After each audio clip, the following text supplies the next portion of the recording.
Hey, good morning, everyone, and welcome back to Answers on Eschatology. My name is Dan Derry, and I'm the president of the Institute of Fulfilled Eschatology.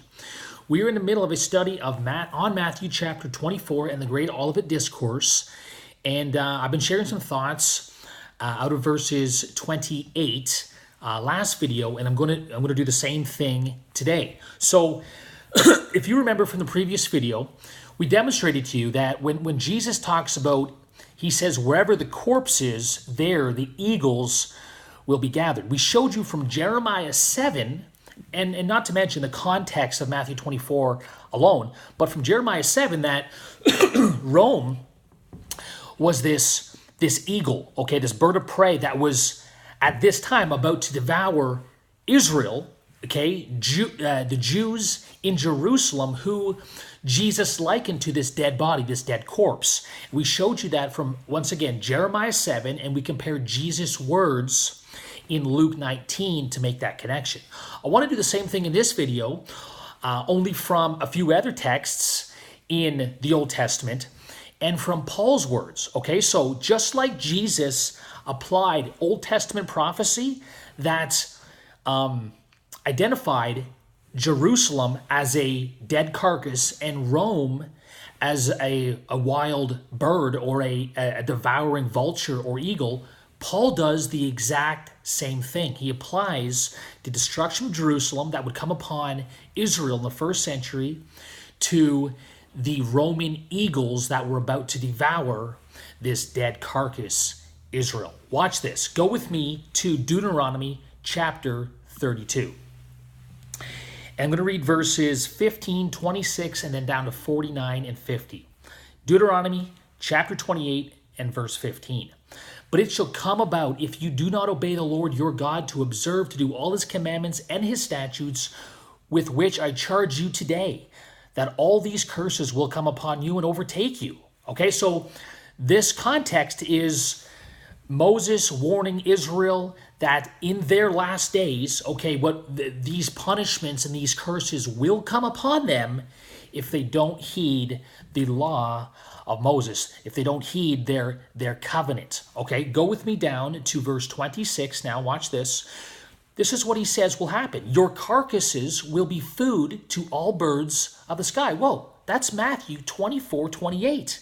Your carcasses will be devoured by the eagles, right? Listen to this. Your carcasses will be food to the birds, to all the birds of the sky, and to the beasts of the earth, and there will be no one to frighten them. Down to verses 49 and 50. Watch this. Here's the prophecy of who would accomplish this.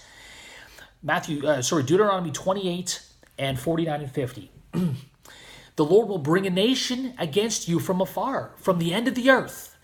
As an eagle swoops down, a nation whose language you do not understand, a nation of fierce countenance who will have no respect for the old nor show favor to the young. So this nation, okay, that would devour this Israel, who's likened to a dead carcass here, would be as an eagle that swoops down and devours its prey. Now watch this. This prophecy in Deuteronomy chapter 28 that Jehovah warned Israel would come upon them was reiterated by Habakkuk in Habakkuk chapter 1, and it was fulfilled typologically through Babylon in their destruction of Jerusalem and the temple in 586 BC. Watch this. Here's Habakkuk reiterating this prophecy once again to Israel. Habakkuk, let's read verses 3 to 8.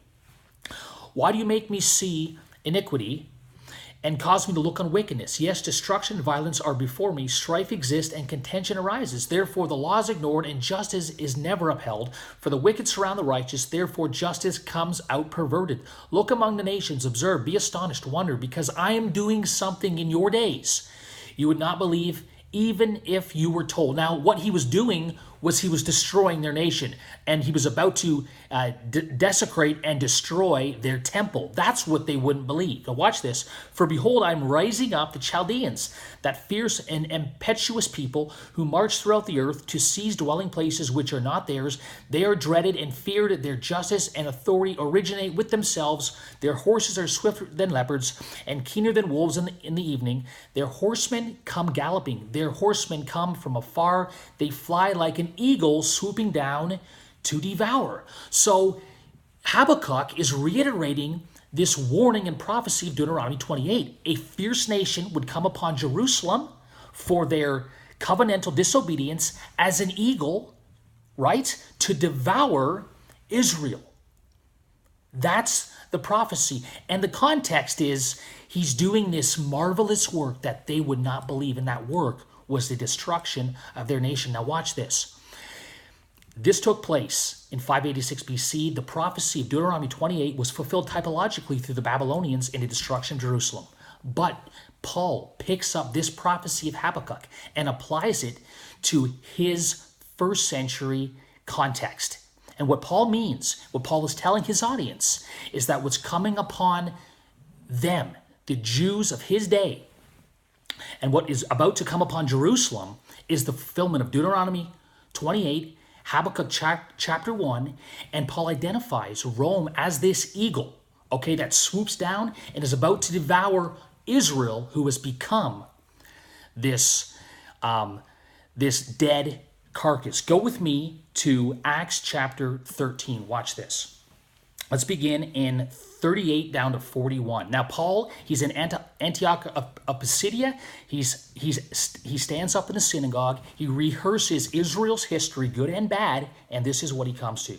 Acts 13:38. Therefore, let it be known to you, brethren, that through him forgiveness of sins is proclaimed to you.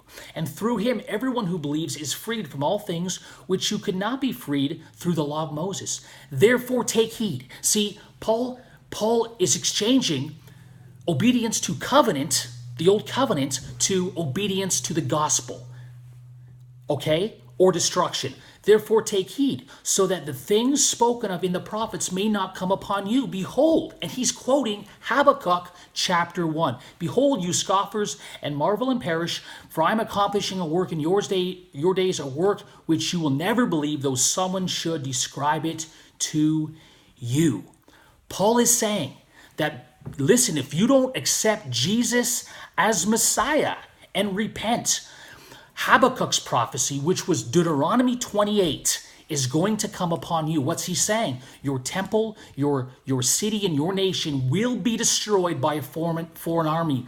And by Paul quoting those prophecies, he's pulling the imagery from those prophecies and applying it to his first century generation. What that means is that the destruction that will come upon Jerusalem in Paul's day, that he's prophesying of, that will come through Rome, he's likening Rome to this eagle that is about to devour Jerusalem, who he likens to this dead body, this carcass that Jehovah said he would leave and he would spread about in the field, and the birds, the vultures, the eagles would gather and devour this rotting carcass. That's the imagery of Matthew chapter 24, guys. He's alluding to Old Testament prophecy, and he's telling Jerusalem that they are this carcass and Rome is this eagle, right? And again, they get this imagery. Rome's standard, their banners were eagles who were about to devour the dead body of Old Covenant Israel, the body of Moses that had been left to them desolate. And we'll pick this up next time. We'll share more about the body of Moses and the death of Old Covenant Israel that was about to be devoured by the Roman armies in AD 70. That's it for this video. Appreciate you tuning in. See you next time. Bye for now.